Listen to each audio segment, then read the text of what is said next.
Good morning, everybody. And first of all, thank you very much for inviting me to this international conference on amulets. It's so exciting, and I'm really, really pleased to share some of this very early research with you today.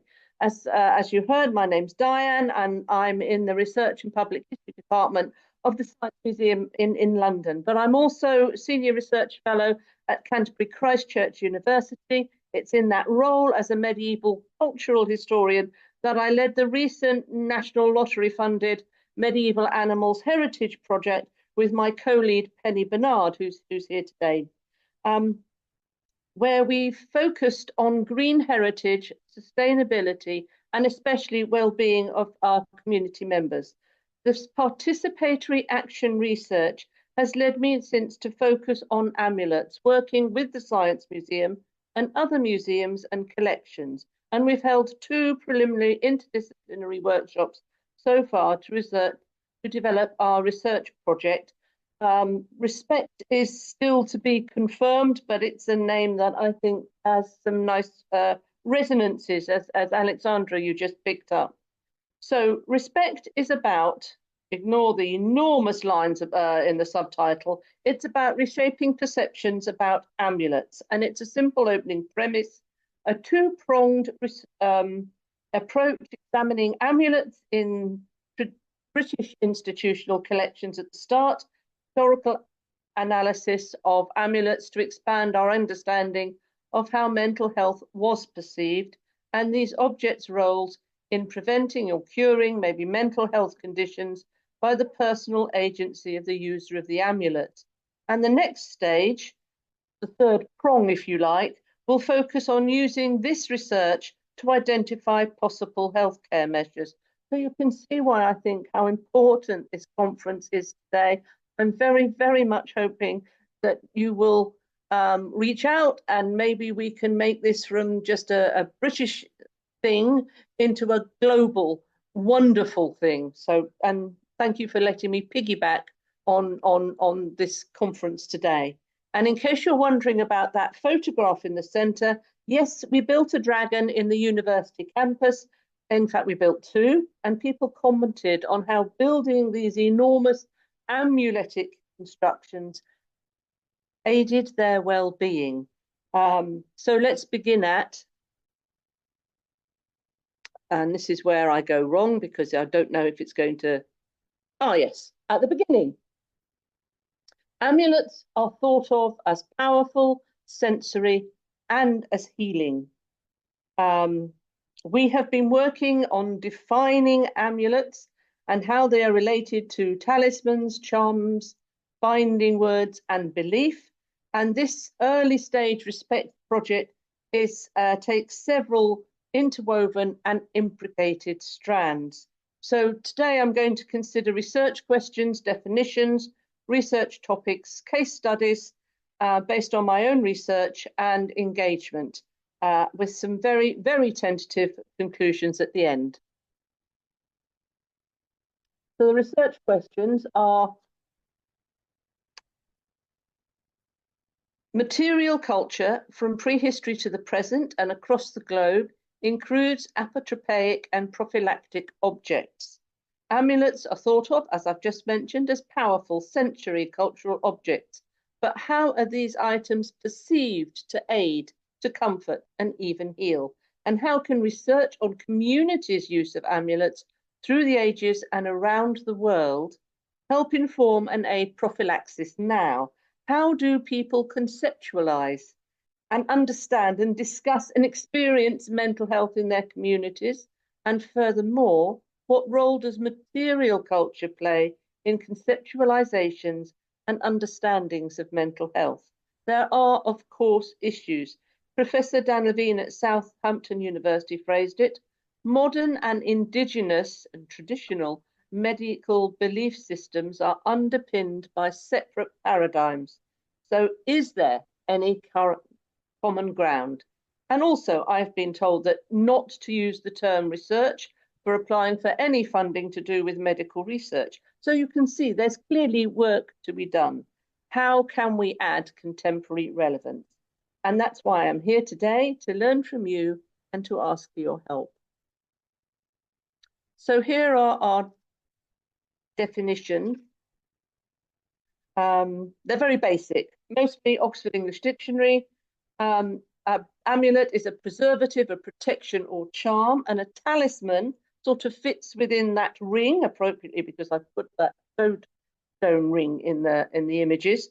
A stone ring or other object engraved with figures or characters to which are attributed powers of planetary influence and celestial configurations under which it was made, and usually worn as an amulet to avert evil or bring fortune to the wearer, and also medicinally to impart healing virtue. So this is very general. How could we enhance this? And we chose to look at it through key research topics. So here they are. Amulets for life cycles, for example, the medieval birthing girdle in the top right. Amulets and emotions, and I've put from a photograph from Lisa de Comitis here of evil eye charms. These are modern ones. Amulets and belief, which across there to the wonderful ampulla, the little vial of water from St. Thomas's shrine, which is says in English, I've translated, St. Thomas is the best doctor of the worthy sick. This is a medieval ampulla.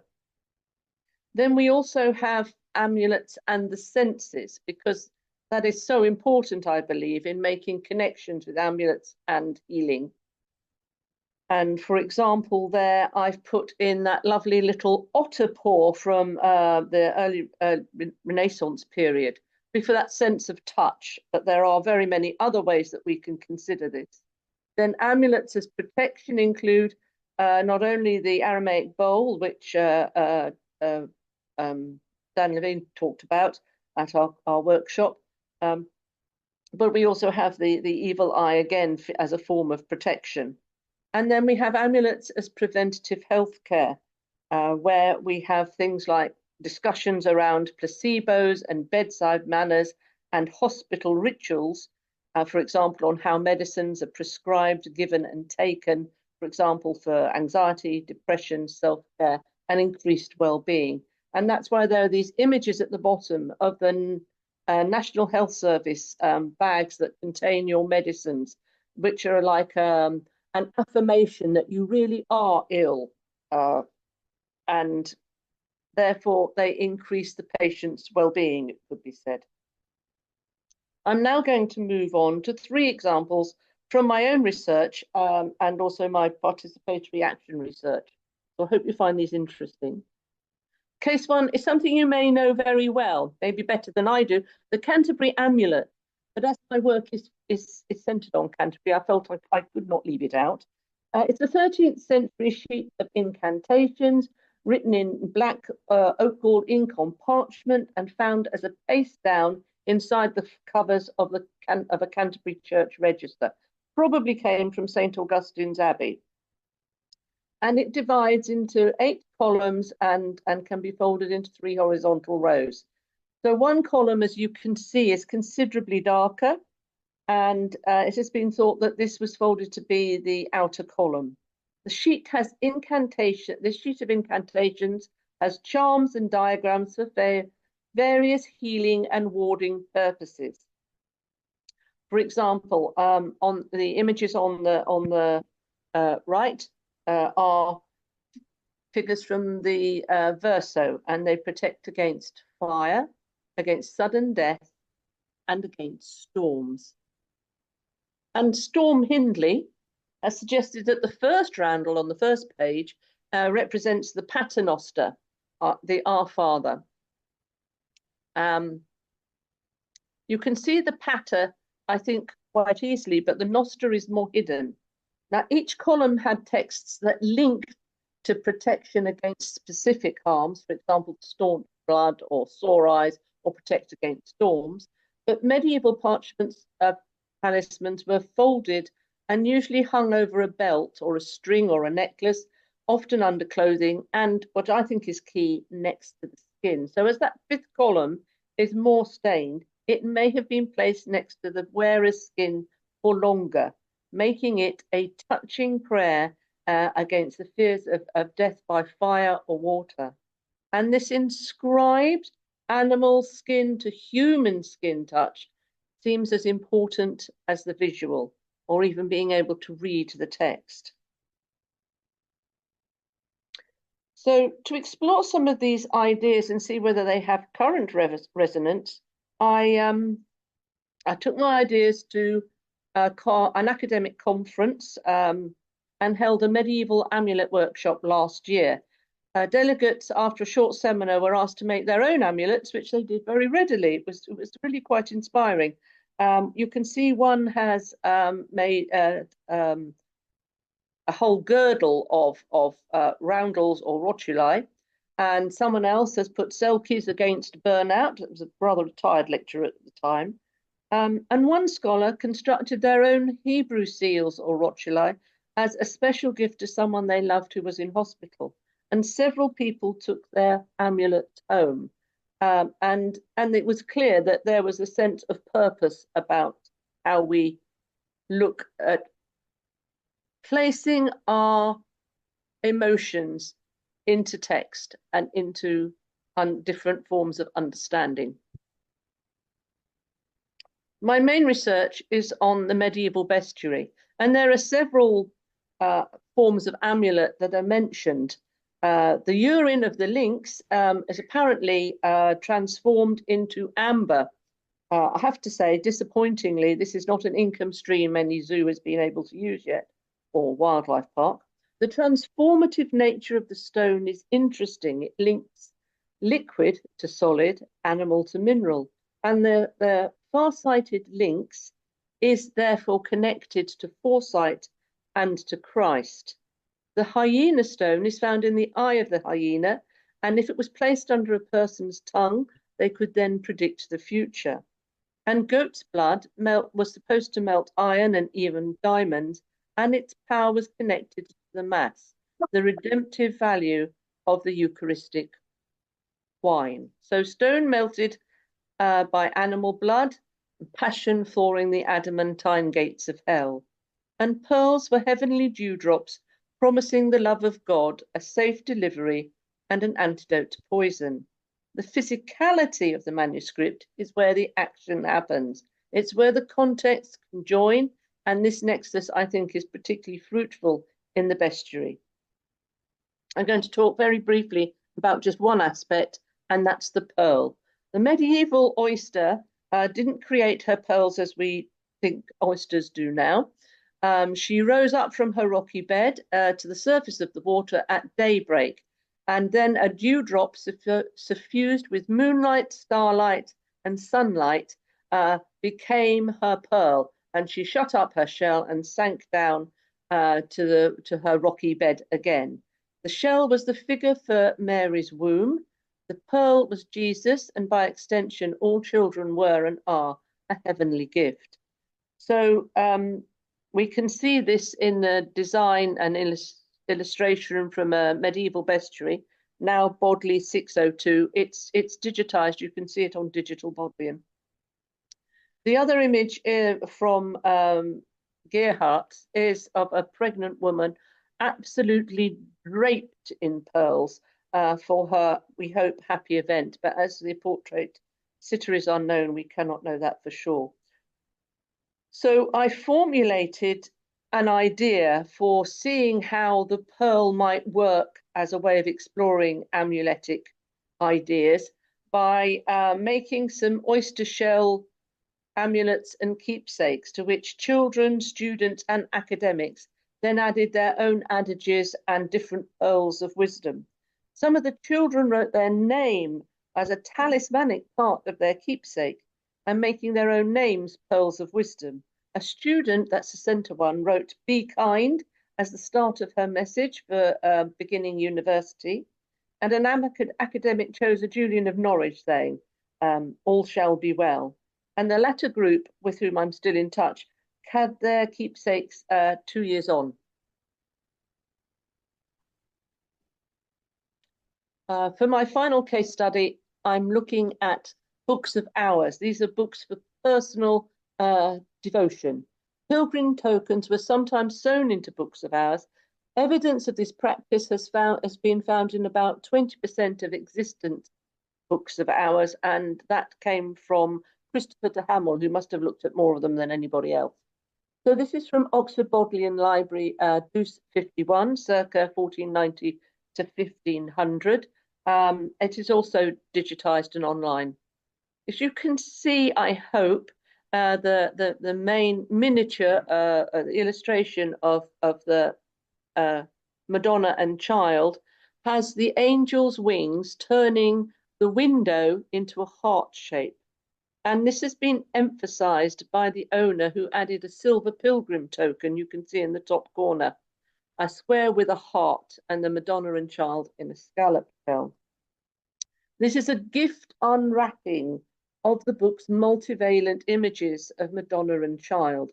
The artist of the borders, for example, has linked the white acanthus scrolls to allude to the angel's gowns, added scarlet strawberries to allude to the Virgin's bed and her passion, and blue speedwell to her gown and purity.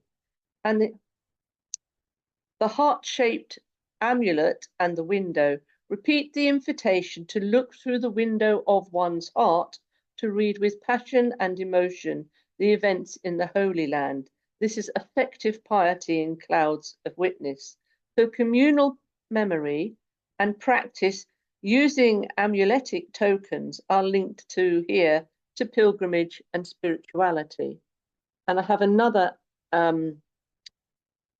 book of hours here, which I discovered evidence of tokens sewn in before the office for the dead. It's a deliberate placement of a dozen items placed just on the page beforehand, presumably so they would not damage the image itself. And it speaks to emotions and to identity. Even though we do not know who this person is, they clearly cared for somebody and prayed for their soul and went on pilgrimage to help them. So I would say that if books of hours are called painted prayers, what we're doing here is adding the sense of touch to the visual. And the final thing I'm going to show you now is how one fantastic artist has used metal tokens, not in a medieval setting, but in a modern one. As dragon scales, artist Wendy Dawes, with whom I worked with on my medieval animals project, has crafted a 25-metre long dragon in Rochester Cathedral nave in summer 2024. Some 12,500 individual scales were made by visitors to the cathedral and by local community groups, including artists with sight loss and artists with hearing loss. The scales are like the medieval pilgrim badges that were sewn in books of hours or worn on clothing. And this dragon was a huge success. Very many people came to visit it. And what I've shown you here also in the corner are the shape of the scales, and also the worn one was the one that the artist Wendy Dawes gave to me as an amulet for myself. So more engagement might be, and I hope this shows how amulets can be used in this way. And I can't turn over my paper, so excuse me for a moment. How do we add the contemporary to historic understandings of wellness and solace? Here's a clue. It's really nice to see medieval history being made more accessible to people who wouldn't have thought it was for them. And that was a comment from an evaluation by one of our volunteers. Here's the wonderful climate emergency dragon, originally designed by Penny Bernard and by Pip Gregory, with some of Penny's wonderful plasticine dragons there, which were also used to help children understand the story of the dragon. And on the in the corner there are a scout group who came to help me construct the dragon one evening and got very muddy and very happy in the process. Below is a herbal Ashmole 1431 and handmade modern facsimile, which is held by Canterbury Christ Church. It has a very sad story, and I'm linking these to emotions. But as it's very early stages of research, I haven't really wanted to talk too much about that, except to mention what is possible. 2 minutes time. Yeah, thank you. In my summary, the addition of tokens to books of hours makes the book itself an amulet. The power of words and the power of touch are still vital today to comfort and to heal. And if cultural, social, communal memory are powered by popular beliefs, where's the magic? And you may have noticed I haven't mentioned magic throughout this presentation. So could respect work? Well, it's very early days, but it is possible, I think, to reshape perceptions to engage both traditional and modern healing paradigms in UK research, and I hope globally with your aid. So if you're interested, please do get in touch with me via the ICA or via my email at the Science Museum. I would love to hear from everybody. I think it could be really valuable, and I hope that you agree. I want to say many thanks to my co-lead, Penny Bernard, to all the medieval animal heritage participants, and all who attended the Science Museum Group workshops, which were also supported by my university. And thank you to all of you for your kind attention. And here's a brief bibliography, a very brief one. But I was keenly aware that sometimes it's not easy to track down some of this information. So those that are highlighted are free in whole or in part online. Thank you very much. There we go.